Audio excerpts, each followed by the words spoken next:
In this video, I'm going to talk about the expression genuinely curious and about caring in general.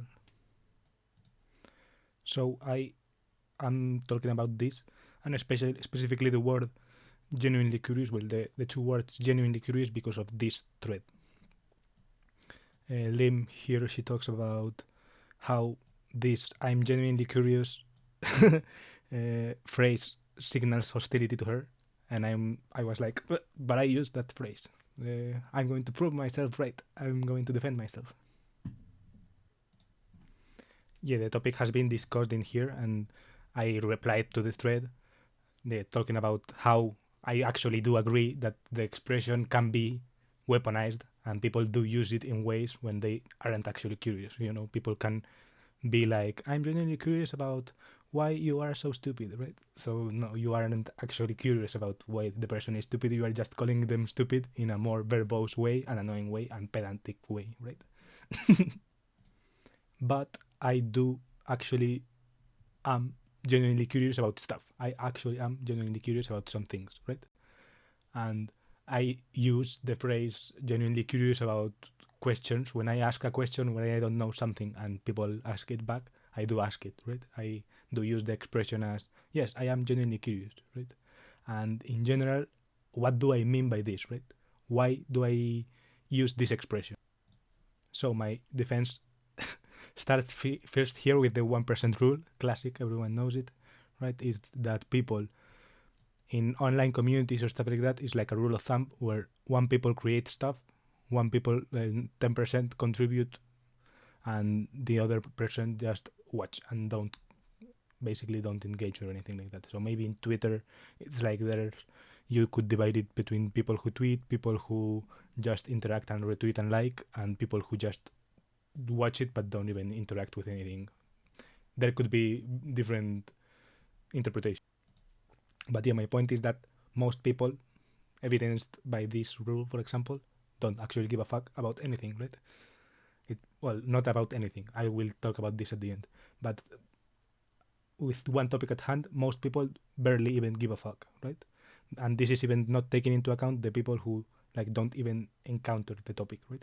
If someone encounters something, 90% of people are not going to give a shit. 10% of people maybe are going to interact. 1% maybe are going to actually care in some way, right? So I use the "I'm genuinely curious" phrase to like signal that I am actually genuinely curious and I would like an answer.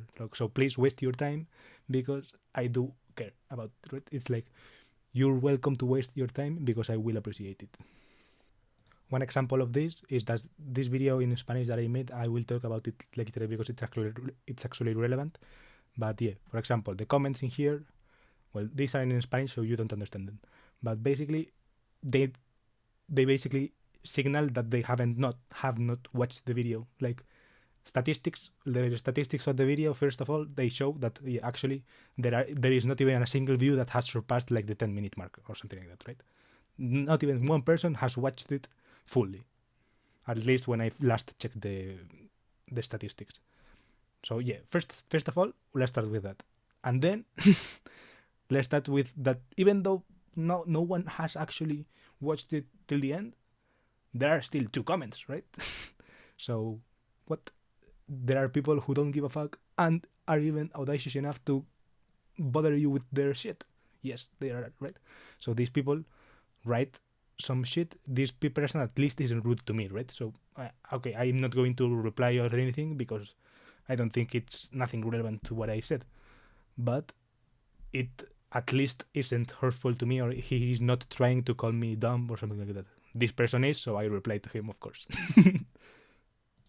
But yeah, my point is exactly that people don't give a shit, and even in their not give a shit state, they are actually prone to bother you, even if they don't give a shit, right? And I wanted to put myself in contrast to that, right? I do give a shit about many of the things I write. I'm genuinely curious about. Well, those things I actually give a shit about, right? And I wanted to tie some of these Visa tweets, Visa he is a writer or something like that. We'll leave links in the description of everything actually. But yeah, these he has a lot of tweets with this theme of I care, right? This is why I call this section Visa I care, because the expression I care is something that he uses a lot, right? So yeah, basically in this tweet he basically ascribes himself as a person who has never been able to care less, right? Maybe there is some kind of person who is just prone to caring about stuff, right? When they encounter something, they care, right? And I think this is my case as well. I encounter something, I am willing to put in hours to just, I don't know, interact with the thing, to watch it react, to see what happens with it, right? It's something, and I care, right? I suddenly find myself caring. This short tweet, I just wanted to show it because it says literally I care by him, and I called this part Visa I care. So yeah, I wanted to show it. Yeah, or for example, when you are trying to do something, you are on a mission to do stuff, or some mission to, for example, he's a writer, so he wanted to write and he wrote, and no one cared about him writing at the time, and now people do, right? But at the beginning, no one cared, but he did, he cared. And something he talks about when talking about this caring stuff that I think is relevant and that maybe it applies to me as well is, for example, the proof of work part, right? When you care about something, there is some proof, right? You have to prove that you care. And that's what he looks for in people. Yeah, when talking nerd, for example, he has a friendly, ambitious nerd archetype or something like that, or like a word that he created, well, 3 words that he put together to mean this archetype of person, right? Someone who likes to make friends and interact with people and stuff like that, who cares about something, right? Who is curious about something, and who is, basically this, and who is ambitious about something, right? So it's like this curiosity and ambition is like caring about something, right? It's like you are curious about something and then you are ambitious enough because you care about it, right? And regarding the proof of work stuff, for example, in the specific case of YouTube comments, I care a lot about YouTube comments because I have written a lot of them, very long ones. Let me pull it up. Yeah, this is my YouTube comments archive from Google Takeout. You can download the archive of the stuff you upload to YouTube, including videos or like your profile picture or something like that. But I download my comments archive periodically because I write a lot of long comments. You can see that this, for example, is a 500 word comment, right? This looks like another 500 word comments, right? This is from the 7th of November or something like that. From the 12th of July, and this is from the 12th of July again. So basically, every day I'm writing a 500 word comment, probably, right? Not average, but it is not a rare instance of mine to write a comment that is longer than 300 words or something like that, right? So pretty decent length for a YouTube comment, right? So basically, this is my proof of work. I've been writing long-ass YouTube comments for a long time. Basically, on the realm of YouTube comments, I am one of the person who cares, one of the people who cares. I am one of the 1%ers or something like that. Maybe 2-3%ers, I don't know. But I'm up there, right? I care. And there is proof of it. But on this thing, I also had another theory, right? A pet theory, more or less. It's something like a theory that I haven't really developed or anything like that. Just a thought that stuck to mind. That there is actually maybe some group of people that don't have the proof of work, but that do care, right? This is like the subset of this kind of people with this disposition, right? With the I am not able to care less, right? But that because of one reason or another, or because they haven't found their medium or their way of communicating exactly, or something like that, they haven't found their YouTube comment section, right? they I don't know. They are still yet in the seemingly equal to the not caring people, right? They don't have the proof of work to prove that. And in that, that ties to this failure mode of I care about everything, right? So I'm not exactly talking about that, right? I'm talking about this disposition of people who actually pour themselves into into something they have closely, but not. I'm not talking about maybe just being general anxious, right? Or maybe it's a mix of, of those people, right? If you don't have yet the proof of work, it's because you haven't actually figured out what you care about, right? It's like you have this disposition to care about things, but you haven't actually proven your worth, proven your work in a specific thing you care about, right? You haven't chosen. But yeah, my pet theory regarding that was basically, to put it in one sentence, is like there are caring people with nothing to care about, right? And I'm not exactly sure what are the consequences or what are the causes or anything like that. No, I'm just throwing it out there. There are caring people with nothing to care about. Nice quick sentence. And regarding this nice quick sentence, something that came to mind was what I previously introduced before, this video, right, about David Broncano. Okay, I'm not now going to explain what the video is about, right? So David Broncano, fuck, I'm sick, sorry. So yeah, David Broncano is this Spanish presenter. I'm not sure if I show him. Well, yeah, it's some kind of dude. Yeah, this person is a Spanish TV show presenter. Sorry, my face was ugly in the frame. More ugly than usual. Uglier than usual. Fuck. I'm sick, as I said. So yeah, basically, that this is a Spanish TV presenter, right? He presents a program in TV, a late night that got pretty famous. For some context, there is a big presenter in Spain. He's called Buenafuente, Andreu Buenafuente. He used to be in public TV, then he switched to yeah. This is like cable, so like paid television, some TV that you pay every month or something like that. So yeah, he used to be there, and this guy was actually just a collaborator in that program, right? And then they gave him his own show because his section on that program was pretty popular, and I think on YouTube, for example, on other platforms, it was doing well. So they gave him his own program, and he did pretty well. And in fact, he now has the program, and he has like eaten up the time frame from the late night of the other person, and the other program retired, right? So then the apprentice beat the master in some kind of sense, right? And they even had so for example, the old presenter has a producing company, right, that produced the program from the younger presenter, right, from the apprentice, which is this person, right? And yeah, so basically that this guy is very successful, right? He surpassed his master, and yeah, he's doing well in basically many metrics and stuff like that, right? So I made this video talking about what contradictions I feel that he has, because he has a side that is very mainstream, and that his success proves, right, that he has hit something in the mainstream, but by basically going on talking about mainstream things and stuff like that, right, and hanging out with people who are like well viewed in the mainstream, right? So yeah, so like supporting the cause of the day, right? This kind of meme, yeah, very this kind of vibe. Which, for example, for the record, I don't disagree with. I support the current thing in many current things, right? But yeah, the vibe is that it's support the current thing without actually caring about the thing, right? So that was kind of my point, right?